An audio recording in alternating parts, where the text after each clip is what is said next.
الحمد لله وكفى والسلام على عباده الذين اصطفى خصوصا على سيد الرسل وخاتم الأنبياء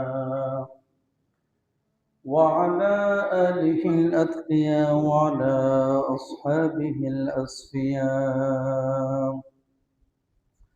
ونشهد أن لا إله إلا الله وحده لا شريك له ونشهد أن محمدا عبده ورسوله أما بعد فأعوذ بالله من الشيطان الرجيم بسم الله الرحمن الرحيم يا أيها الذين آمنوا توبوا إلى الله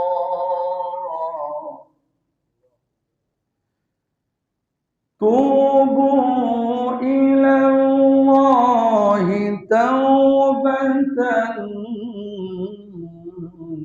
نصوحا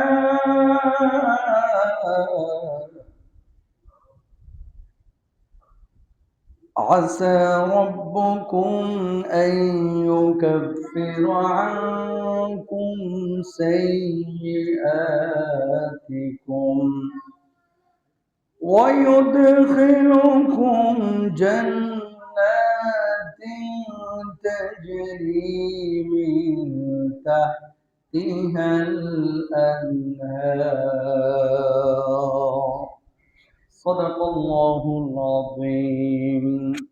وقال تعالى في شأن حبيبه إن الله وملائكته يصلون على النبي يا أيها الذين آمنوا صلوا عليه وسلموا تسليما اللهم صل على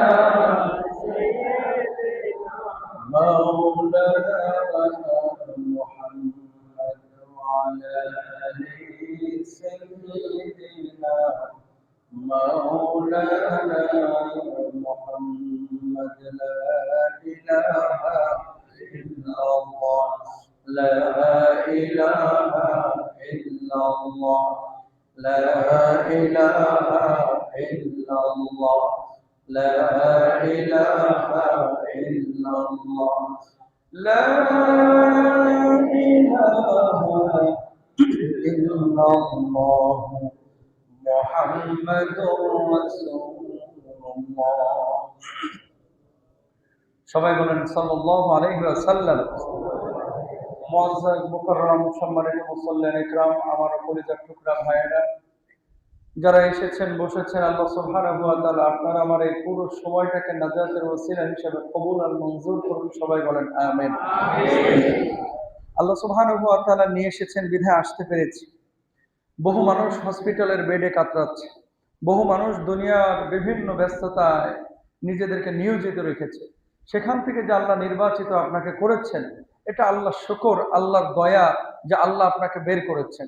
কত মানুষ রাস্তায় দেখেন হাঁটা চলাচল করছে, কত মানুষ। এই যে কালকে রাত্রে ধরেন ফুটবল বিশ্বকাপ শুরু হয়েছে, বহু মানুষ রাত 3টা পর্যন্ত 4টা পর্যন্ত খেলা দেখেছে, কিন্তু ফজরের নামাজটা পড়ে নাই। আছে না নাই? বহু মানুষ আছে। 1-2 দিন পরে ব্রাজিলের খেলা আছে ফজরের সময়। সারা বছর দেখবেন যে নামাজের জন্য কোনোদিন ফজরে উঠে না, খেলা দেখার জন্য ঠিকই কিন্তু 3:30টায় উঠে বসে থাকে। আছে না? বহু মানুষ আছে। খেলা আপনি দেখতেছেন সেটা ভিন্ন কথা। আপনি এখন জার্মানির সাপোর্টার না ব্রাজিলের সাপোর্টার না আর্জেন্টিনার সাপোর্টার না স্পেনের সাপোর্টার, এটা আপনার ব্যক্তিগত ব্যাপার। কিন্তু আমি বড় প্রথম এবং শেষ কথা বড় আকুতি নিয়ে আপনাদের সামনে বলতেছি, আপনার বড় পরিচয় হচ্ছে আপনি মুসলিম। 13টা মুসলমান দেশ আছে, এই দেশগুলোকে আগে আপনার প্রায়োরিটি দেওয়া হচ্ছে। খেলা মূলত আমার মাকসাদ না, মাকসাদটা কোন পয়েন্ট আপনাকে বুঝতে হবে। পয়েন্টটা হচ্ছে সারা বছর আপনি ফজরে একদিনও জাগবেন না, কিন্তু খেলার দিন আপনি 3:30টায় উঠে বসে রইলেন। কথা কয় না কেন? বুঝেন নাই? সারা বছর 364 দিন আজান দিল মুয়াজ্জিন কত সুন্দর করে, আসসালাতু খায়রুম মিনান নাওম। একটা দিন আপনি বিছানা থেকে পিঠটাকে আলাদা করলেন না, আর আজান দেওয়া লাগে নাই, খালি ফিক্সচার দেখা যে আজকে খেলা অমুক দলের আছে, সকালবেলা উঠে বসে দিচ্ছে। তার মানে কি জবাব আল্লাহর কাছে দেওয়া? আপনি খেলা দেখছেন, যদি জুয়া না খেলেন, যদি অশ্লীল কোনো কিছু না দেখেন, নিছক আনন্দের জন্য দেখতে পারেন, সেটা ভিন্ন বিষয়। কিন্তু প্রথম কথা তখন যখন আপনি নামাজ ঠিক রাখছেন, আপনার ইমান ঠিক আছে, আপনার আমল তাহজিব তামাদ্দুন ঠিক আছে, এরপরে চিত্ত বিনোদনের জন্য আপনি একটু দেখলেন, উঠে গেলেন, সেটা ভিন্ন বিষয়। খেলা চলতেছে মেক্সিকোতে, জুয়া খেলতেছে সাভারে। খেলা চলে আমেরিকায়, জুয়া খেলে বিলবাড়িয়ায়। খেলা চলে আমেরিকায়, কানাডায়, আর জুয়া খেলে জামগড়ায়। না, এই এলাকায় সবাই আল্লাহর বলি আছে না নাই? আছে। আমার যে মূল পয়েন্টটা, কপাল পোড়া। কি পোড়া? আরো জোরে বলেন, কি পোড়া? মদ জুয়া এগুলো কি জায়েজ নাকি না জায়েজ? না জায়েজ। আল্লাহ রাব্বুল আলামিনের জন্য বলেছেন, ইয়াসআলুনাকা আনিল খামরি ওয়াল মাইসির কুল ফীহিমা ইসমুন কাবীরু ওয়া মানাফিউ লিন-নাস। মদ এবং জুয়া সম্পর্কে জিজ্ঞেস করা হয়। আল্লাহর নবী আল্লাহ রাব্বুল আলামিন জানিয়ে দিচ্ছেন, ওগো নবীজি, আপনাকে যদি কেউ জিজ্ঞেস করে মদ আর জুয়া সম্পর্কে, আপনি বলেন কুল ফীহিমা ইসমুন কাবীরু ওয়া মানাফিউ লিন-নাস।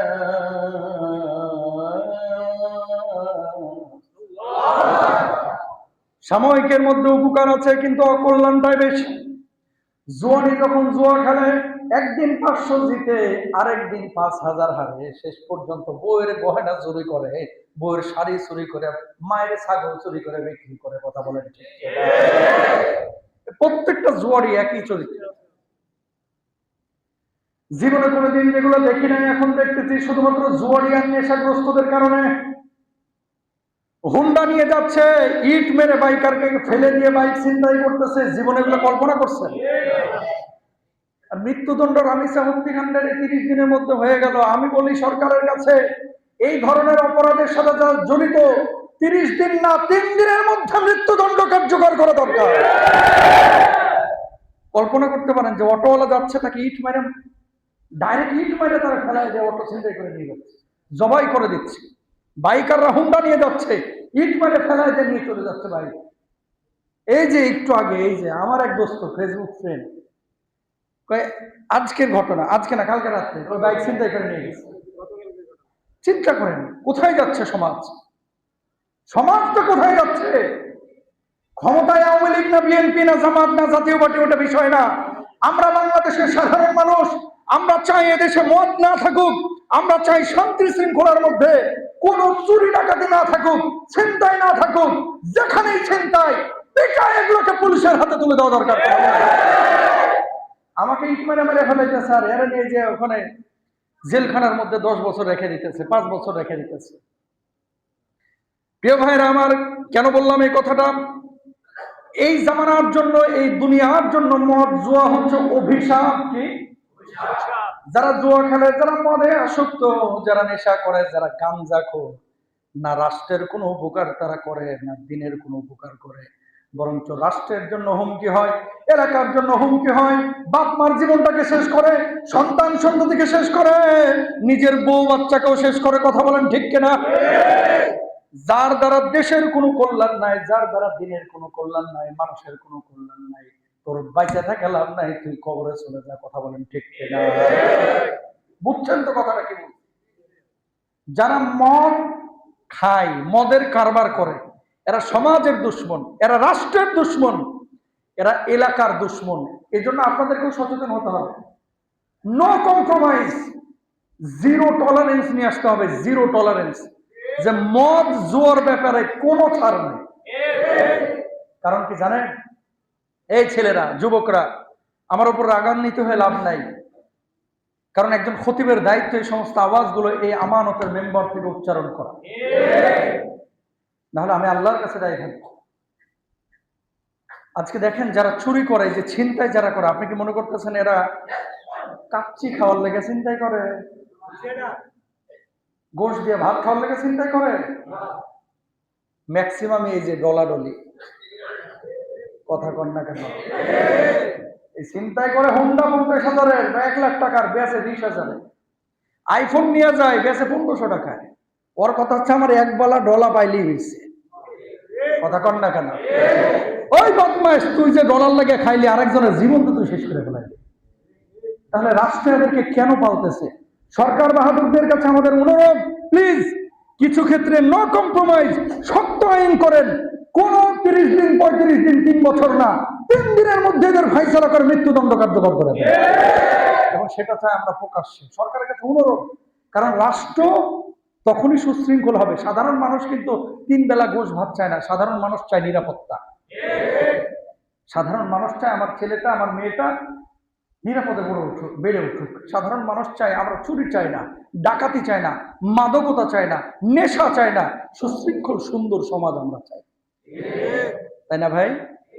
তাহলে কোরআনের আইন যতক্ষণ পর্যন্ত কায়েম না হবে, যতক্ষণ পর্যন্ত ইস্টাবলিশড বা বাস্তবায়ন না হবে, ততক্ষণ পর্যন্ত সমাজে শান্তি প্রতিষ্ঠিত হবে না। ওই মাদারীপুরের এমপি হানজালা সাহেব সংসদে উঠে পরশুদিন বললো কি, শেখার আছে এগুলা। মাদক যারা সেবন করে আমরা একদিক থেকে ধরি, 3 দিন পরে আবার দেখি জামিনে বাইরে সে আবার কারবার করে। দেশের শত্রু এরা। তারা আপনার দায়িত্ব আছে অভিভাবক হিসেবে, আপনার দায়িত্বটা কি? কাঁচায় না নোয়াইলে বাস, পাকলে করে ঠাস ঠাস। এই যে ছোট বাচ্চাটা দেখছেন, এই বাচ্চাটাকে ছোট থেকে আপনার কিন্তু ওইভাবে বড় করতে হবে। অনেক বাবারা আছে, মায়েরা আছে, বাইরে এত ব্যস্ত, আমার ছেলেটা কার সাথে মিশছে, কোথায় যাচ্ছে, কি খেলছে, কার সাথে উঠা বসা করছে, এগুলো মোটেও কেয়ার করি না। যখন নষ্ট হয়ে যায় তখন 1 বোতল মাম পানি নিয়ে এসে হুজুর কয়, হুজুর পানি পড়া দেয়, কথা কন না কেন? নষ্ট যাহার হয়েই গেছে, 18 বছর আপনি খবর নিলেন না। হুজুরের এক ছুতেই যদি কাজ হয়ে যেত তাহলে তো ফু মেরে হুজুর ক্ষমতায় আসতো, কথা কন না কেন? তো ফু দিয়ে সব কাজ হবে না। ফু হচ্ছে এটা জায়গা মতো দেওয়া লাগবে, সময় সাপেক্ষ ব্যাপার। যে অনুনাজ্জিলু মিনাল কুরআনি মা হুয়া শিফা, গোটা কোরআনটাই হচ্ছে শিফা। ফুৎকার দিব, অসুস্থ মানুষ সুস্থ হবে। এখন পুরা নেশাগ্রস্ত হয়ে গেছে, 18 বছর নষ্ট হয়ে গেছে সে, তারে এক ফুতে কাজ হবে না। ওর ফু হচ্ছে ঝাড়ের বাঁশ দিয়া। কিসের বাঁশ? ঝাড়ের বাঁশ। আপনি আবার হাতে তুলে নেন না, এটা পুলিশের হাতে তুলে দিয়ে, ওদের দায়িত্ব। কিন্তু আমরা যেটা বলতে চাচ্ছি, 3 দিনে আর 1 মাসে যেন জামিন না হয়। কারণ যত ছিনতাই, যত মাদকতা, যত ধরনের ডাকাতি, যত ধরনের চুরি, বুঝছেন, এই সব কিছুর মূলে কিন্তু নেশা।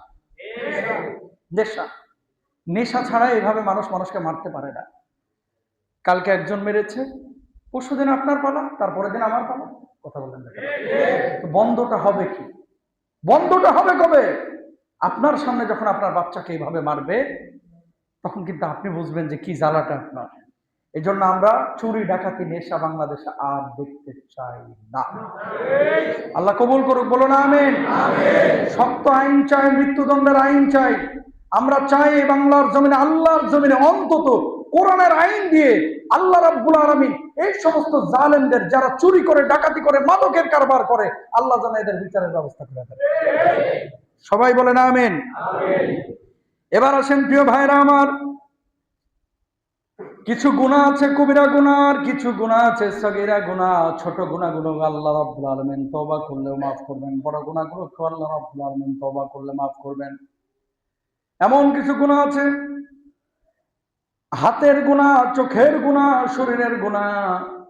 আপনি যখন ওযু করছেন, ওযুর পানিগুলো যখন ছিটে আপনার গাল থেকে পড়ছে, গা থেকে পড়ছে, আমার নবী বলছেন, কোন উম্মত যখন নামাজের জন্য, পবিত্রতার জন্য ওযু করে, আর ওযুর সঙ্গে যখন পানিগুলো ছিটকে ছিটকে মাটিতে পড়ে, আল্লাহ রাব্বুল আলামিন সঙ্গে সঙ্গে ওর অঙ্গ প্রত্যঙ্গের ছোট গুনাহগুলোকে ঝেড়ে মুছে সাফ করে মাফ করে দেন।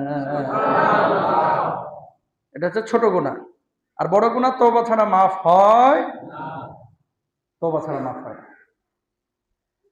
এখন প্রত্যেকটা মানুষেরই আমাদের জীবনে গুনাহ হয়ে যায়, কারো কম গুনাহ হয়, কারো বেশি গুনাহ হয়। গুনাহ করার পরে আপনার কয়েকটি করণীয় কাজ আছে। এক নাম্বার হচ্ছে আবু যর গিফারি রাদিয়াল্লাহু তাআলা আনহু থেকে আল্লাহর নবী সাল্লাল্লাহু আলাইহি ওয়াসাল্লাম বলছেন, আবু যর গিফারি বর্ণনা করছেন হাদিসটি, তুমি যেখানেই থাকো না কেন আল্লাহকে ভয় করো, গুনাহের পরপর নেক কাজ করো। কি? গুনাহের পরপর নেক কাজ করো। আল্লাহর হাবিব বলছেন তাহলে নেকি গুনাহকে দূরীভূত করে দিবে। মানুষের সাথে উত্তম আচরণ করো।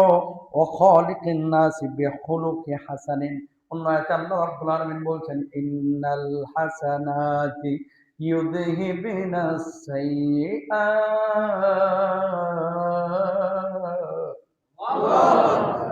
ভালো কাজ যখন করবেন, খারাপ কাজ করার সঙ্গে সঙ্গে আল্লাহ রাব্বুল আলামিন ওই ভালো কাজের কারণে আপনার খারাপ গুনাহটাকে, খারাপ কাজটাকে মিটিয়ে দিবেন, মুছে ফেলবেন। জোরে বলেন সুবহানাল্লাহ। তাহলে কোনো পাপ যখন হয়ে যাচ্ছে নিজের কাছ থেকে, কোনো পাপ করে ফেলেছেন, এক নাম্বার কাজ হচ্ছে সাথে সাথে একটা কি করা? ভালো কাজ করা এবং সুন্দর আচরণ করা। মনে থাকবে। দুই নাম্বার, গুনাহের পরে কি করতে হবে আল্লাহ রাব্বুল আলামিন সেটাও বলে দিচ্ছেন, ওয়াতুবু ইলাল্লাহি জামিআন আইয়ুহাল মুমিনুনা লাআল্লাকুম তুফলিহুন।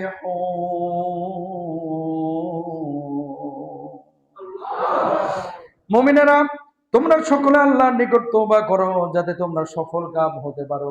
গুনাহের করার পরে যে মানুষটি তওবা করে আল্লাহ রাব্বুল আলামিন তার উপরে খুশি হন। আর যে মানুষটা গুনাহ করার পরে গুনাহ মনে করে না, এর চাইতে আল্লাহর জমিনে কপাল পোড়ার বড় কেউ হতে পারে না। কথা বলেন ঠিক কিনা? গুনাহ করেছেন আপনি, গুনাহ করার পর আপনি বলতেছেন যে ইস, শয়তানের ওয়াসওয়াসায় পড়ে করে ফেললাম, আমি তো এই গুনাহ করার মানুষ না। এই যে অনুতপ্ত, এরপরে কিন্তু আল্লাহর কাছে মানুষ মাফ চাই, জেনাটা করে ফেলেছে, আমার তো এটা করার কথা ছিল না।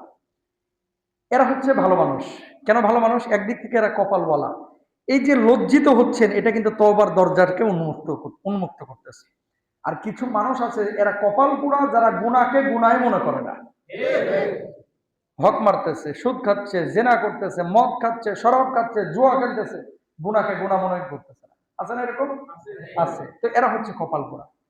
বিশাল আলোচনা আজকে, আসলে সংক্ষিপ্ত আকারেই বলি, ডিটেল গেলে পুরো আলোচনা করতে পারবো না, সময়ের প্রয়োজন। তাহলে আমরা কি করব? দুই নাম্বার কাজ গুনাহ করার পরে সেটা হচ্ছে তওবা করে নেব, আল্লাহর কাছে মাফ চাইবো, ক্ষমা চাইবো। সবাই বলেন ইনশাআল্লাহ। এরপর আসেন তিন নাম্বার আপনার কাজের করণীয় কি? গুনাহ করার পরে, গুনাহ করার পরে তিন নাম্বার কাজ হচ্ছে এই পাপের কথা কারোর সামনে আলোচনা করবেন না। অনেকেই দেখবেন যে রাত্রেবেলায় আনন্দ পানি গলায় ঢালে আসে ফ্রেন্ডকে বলে, দোস্ত রে রাত্রে যাই এনজয় করলাম, দোস্ত হেভি মজা করছি ফ্রেন্ডরা মিলে। কি? ওই নৌকা নিয়ে ওই পানির মধ্যে গেছিলাম, ওই যে কি বলে এটারে, আপনাদের বেরিবাদের আশপাশে দেখবেন নৌকা নিয়ে অনেকে কোমর দুলায় দুলায় নাচছে। আর মাঝ মাঝ নদীতে গিয়ে ফেন্সিডিল খায় অনেকে আছে, নেশা করে। তো পাপ নিজে করেছে, আবার আয়সা আরেকজনের সাথে ঘোষণা করে যে আমি পাপটা করছি। খবরদার, কোন পাপ করার পরে কখনো কোনো মানুষের সাথে শেয়ার করবেন না, ইনশাআল্লাহ বলেন। আল্লাহ কিয়ামতের ময়দানে বান্দাকে মাফ করতে চাইবে। যখন আপনি আপনার বন্ধুকে স্বীকার করলেন, তার মানে আপনি পাপের সাক্ষী রাখলেন। আল্লাহ যখন কিয়ামতে আপনাকে মাফ করে দেবে, খেয়াল করেন, যখন মাফ করে দেবে ওই বন্ধু যে আল্লাহর সামনে বলবে, আল্লাহ হেরে মাফ করলেন, আমার দোষটা কি ছিল? কি হয়েছে? ও যে ওখানে যে ফেন্সিডিল খাইছিল নদীর মধ্যে, আমি তো নিজে দেখছি। তো আপনি পাপের সাক্ষী কেন আরেকজনকে করবেন? এর চাইতে বোকামি পৃথিবীর বুকে আর একটাও নয়, ঠিক কিনা? তাহলে এটা করবেন।